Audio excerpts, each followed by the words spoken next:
Police corruption is a worldwide epidemic. From corruption of authority, extortion, bribery, theft and burglary, shakedowns, brutality, and everything in between, society in most countries have battled with misconduct of law enforcement for as long as it has had police officers. Baltimore City is no different.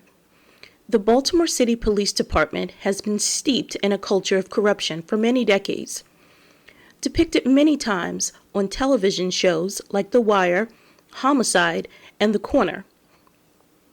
In a world where we are taught that the cops are the good guys and the robbers are the bad guys, we will explore what happens when the cops become the robbers.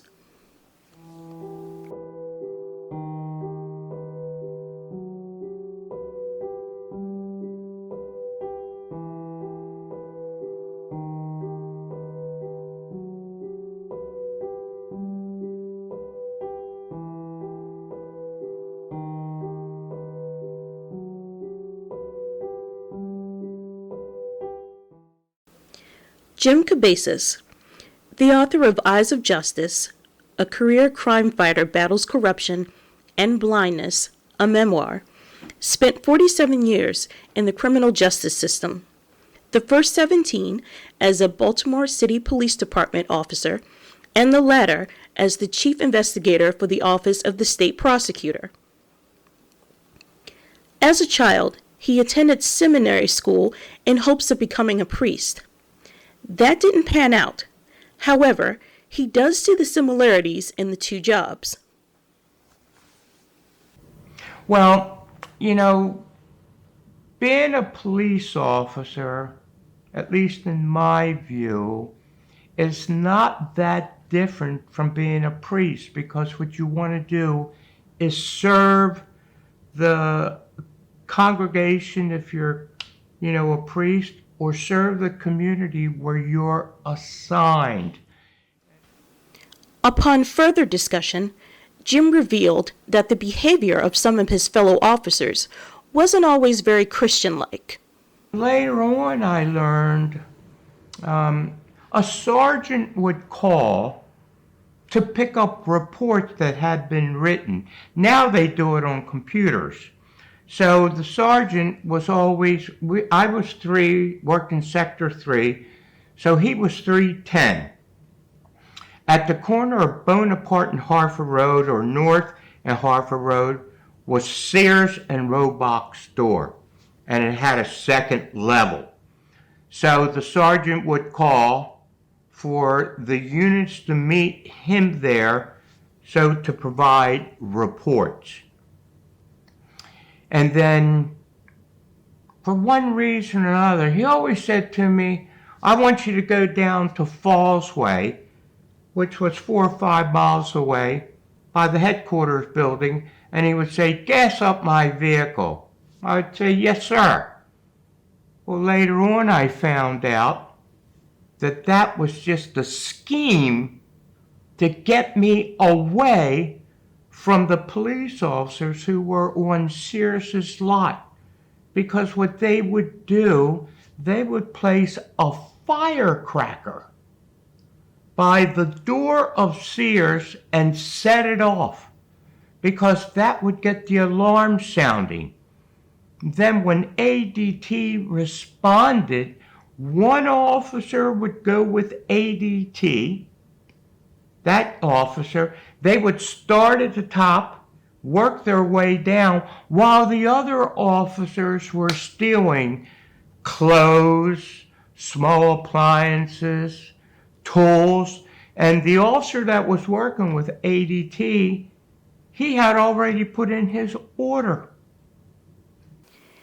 In 1964, police officers terrorized African American residents in more than 200 homes in Baltimore City by conducting illegal searches that citizens referred to as Superman warrants, in search of the infamous Vini brothers. Well, a Superman warrant is when cops bust in the door without a search warrant. What had happened in Baltimore City, there were 2 guys the Vini brothers, and they have robbed a liquor store called Lucky Spirits that was in the 2200 block of Greenman Avenue, which was on my footpost. As the police responded, they shot and killed an officer. Then as they ran for the area and were hiding out, they shot another officer. So right away, that district commander, and I don't know who it was at the time, said, I want every single house searched from top to bottom. So as police officers were going house by house, they weren't even knocking. They were just breaking down the door. As they went in, their guns were out. They collected the people and put them in a certain place. You sit here while the other officers searched. And in the community is where that term came. Superman, I can knock down any door. And of course, all their civil rights were violated. Donald Pomerleau was the Baltimore City Police Commissioner from 1966 to 1981. From 1970 to 1980, he orchestrated illegal surveillance and phone taps of black politicians, ministers, civil rights leaders, and reporters. Donald Pomerleau came to the police department, I believe, in 1968. He had been a career United States Marine. I think he reached the rank of colonel. And he practiced the philosophy as J. Edgar Hoover, who just, ran out of control when it came to citizens' civil rights. Pomerleau believed that information was power. He also knew that the power base came from elected officials. For instance, his intelligence unit had a briefcase, and the briefcase was equipped with a listening device. When Pomerleau would have a meeting with the mayor, other council people, he would always go with at least one other person, and that other person was carrying the briefcase. And at the end of the meeting, that officer would open up the briefcase as if he was putting a file away and activate the recorder. Then he would leave the recorder by his chair because Pomerleau wanted to know what were they really saying after the meeting. During an interview with the Sun newspaper, Pomerleau was asked by former Sun investigative reporter Michael Olesker, "Are you telling me you're not collecting personal information on any politicians?" Pomerleau didn't deny it. He said words to the effects, but only on blackies. Only the black people. Only the black people. Only the black people. Broken windows theory. Signs of disorder like broken windows, litter, and graffiti induce disorder and petty crime. Justin Fenton has been a crime reporter for The Sun for about 12 years. He wrote about this theory, among other things, in his book, We Own This City. Yeah, in the 90s, New York City got, amazing press. Rudy Giuliani and Bill Bratton, they brought down crime in New York, by amazing levels. Now, there's a lot of reasons for that, including gentrification and economic development, things like that. But, they implemented this zero tolerance strategy where it was called the broken windows theory, essentially, that says that, you know, if you arrest people or cite them for minor violations, that will lead to people will be afraid of getting in trouble, and they will not commit crimes, essentially. That if they're afraid of anything, they'll curb their behavior. So the broken windows refers to, like, if you see a broken window on a building, you're more likely to, you know, throw another rock at it, or spray paint it, or throw trash, because it's already messed up. And if you just cite people like crazy, they won't do things. So, you know, Martin O'Malley becomes Baltimore's mayor in 2001. After the 90s, which saw, you know, record high murder rates in the city, the crack cocaine, drug wars and things like that led to violence at a higher rate across the country, really. And he says, I want to do what New York did. You know, we can do it here. We're going to implement stat-based policing, stat-based government, really. He created a city stat program that would track everything through stats, you know. And he brought police leaders from New York City here to Baltimore to implement it. But Baltimore isn't New York City. We arrested 110,000 people one year in a city of 650,000 people. And we did see crime declines, but not to the extent that they were hoping for. And really, the community felt over-policed. They felt harassed. It hurt police-community relations. They were already strained. They've always been strained, but it hurt them even more. People felt like they were being harassed, and we didn't get the crime declines that we were hoping for.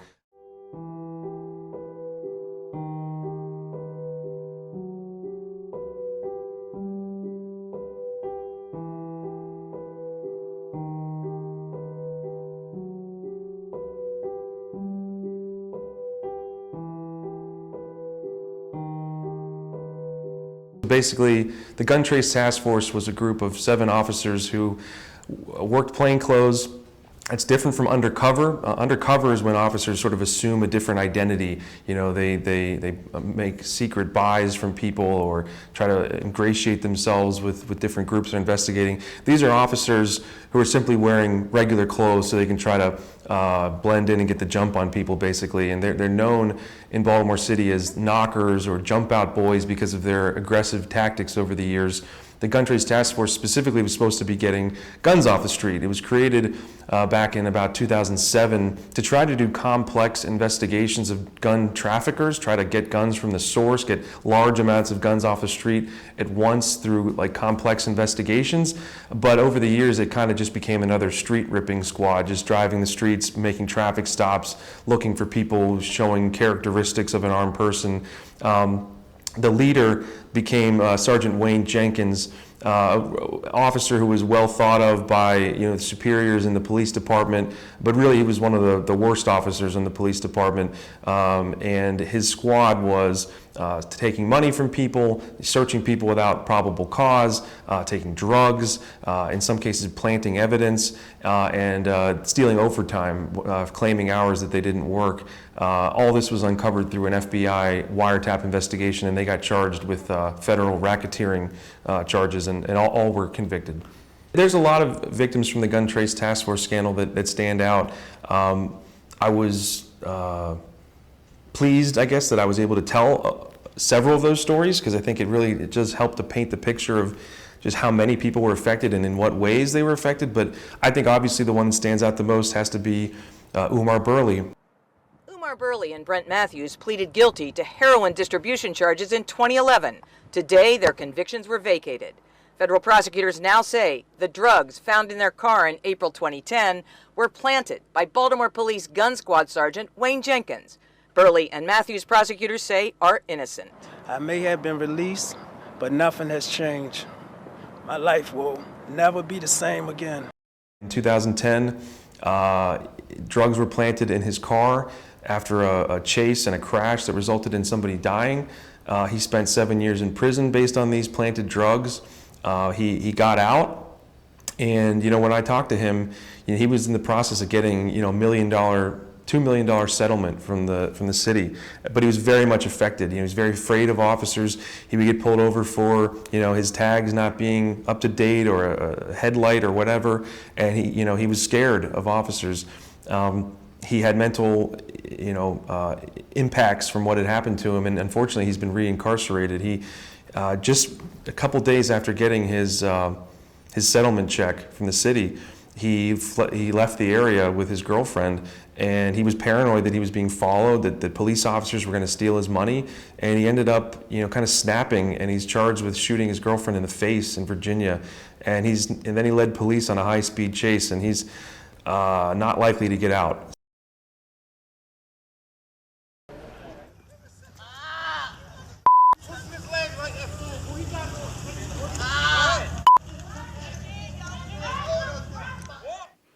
On April 12, 2015, a 25-year-old African-American man named Freddie Gray was arrested by the Baltimore City Police for possessing a knife. While being transported in a police van, he sustained spinal cord injuries that caused his death 1 week later. His murder resulted in protests and riots all over the country. I do use the Freddie Gray case as sort of a thread throughout, the book, because it was interesting how, that incident really shook the community. It led to the uprising, the riot, and it led to promises of reform. And, you would think in that moment that with all eyes on the police department, all this talk about reform, the Justice Department doing an investigation, they're supposedly looking under every rock and behind every door in the police department, that people would sort of straighten up and be on their best behavior, and yet the facts and the events of the Gun Trace Task Force scandal are going on during that very period.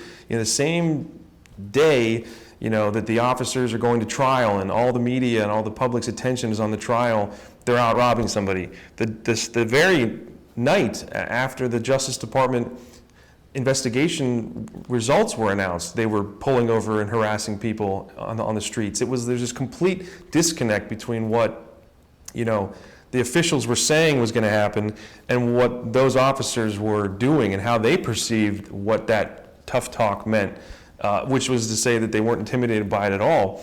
I think it's clear that not all the information came out from that case. I think some of the officers charged probably knew more than they were willing to say, and maybe that's because they were charged with a crime and they had no incentive to say it. But I think it's a complete disaster that all those officers still to this day work for the police department. I mean, what does that say to the public, that you can have all this attention, all these resources, and a man is dead, and they still work? They come to work every day for the police department, in some cases interacting with citizens. So. I think that case highlighted a lot of problems with how police are investigated, the limitations of prosecutors' ability to intervene, and I think that's why that case has such a lasting impact to this day. Now that we've had a glimpse of what happens behind the shield, let's explore what happens when police officers are caught with their hands in the proverbial cookie jar. Yeah, so most times it starts with an internal investigation, and they will try to look into it, and they might forward their results to the state's attorney's office first for a criminal review, and if they determine it's not a crime, they'll kick it back to the police department for an internal disciplinary process. So they have like a matrix that says if you do this, you should get this kind of discipline. Under the rules, the officers can appeal that finding to what's called a trial board. So it's an internal panel made up of, right now it's 3 officers and 2 civilians, because we now have civilians on trial boards in Baltimore, citizens.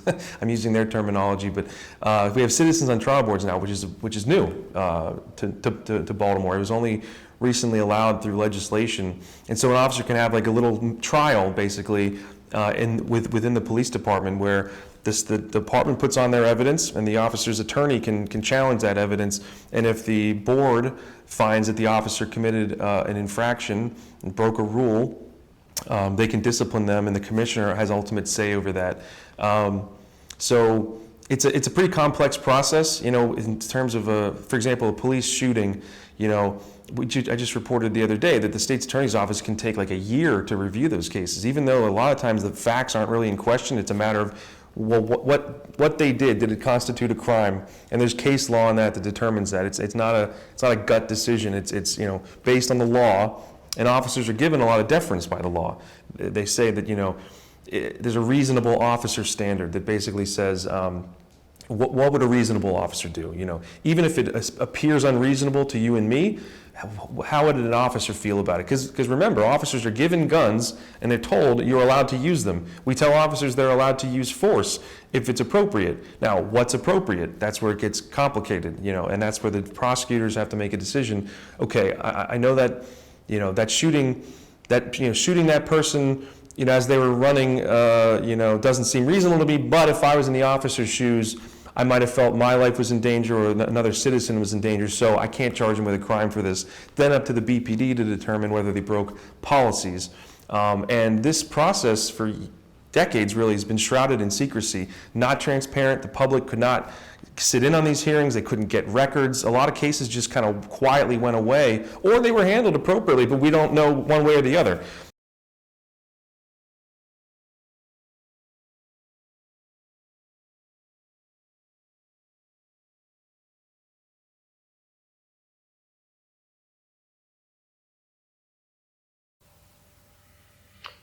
If a citizen makes a complaint that a police officer is involved in corruption, then the Internal Affairs initiate an investigation.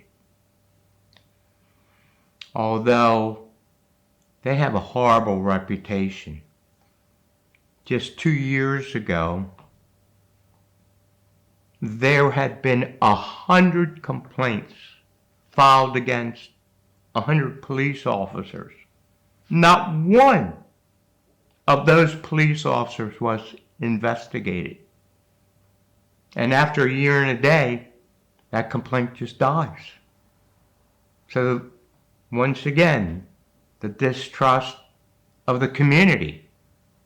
I went to complain, but that officer's still there.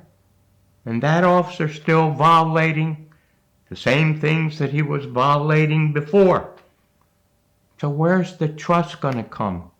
And you hope that if in fact a police officer has been arrested for corruption charges, that it acts as a deterrence to other police officers to try to reduce the amount of corruption. Frankly, I don't know that deterrence actually works.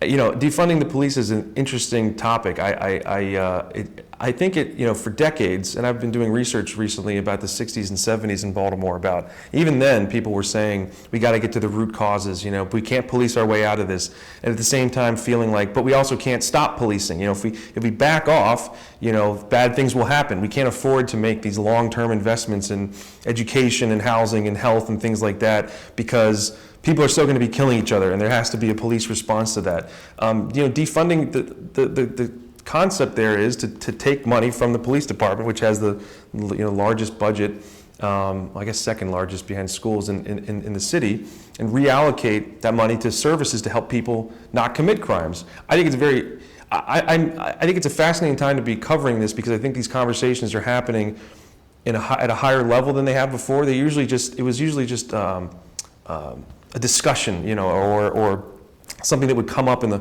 public comment portion of the city council meetings, and now we have our leaders talking about doing it. Now, how they're going to do it, I don't know. I don't know what that looks like. I don't know whether it will cause, sort of mayhem, because if certain people who are inclined to commit crimes feel like there's no longer repercussions, I think people will commit crimes. You see it sort of when there's looting and things like that and periods of lawlessness, but I also think that it's time to try something different. I think that we've been talking about it for so long and not doing it that I'm interested to see where it goes. But as far as an opinion about whether it's the right thing to do, that's not my call, and I'm interested to continue following that dialogue.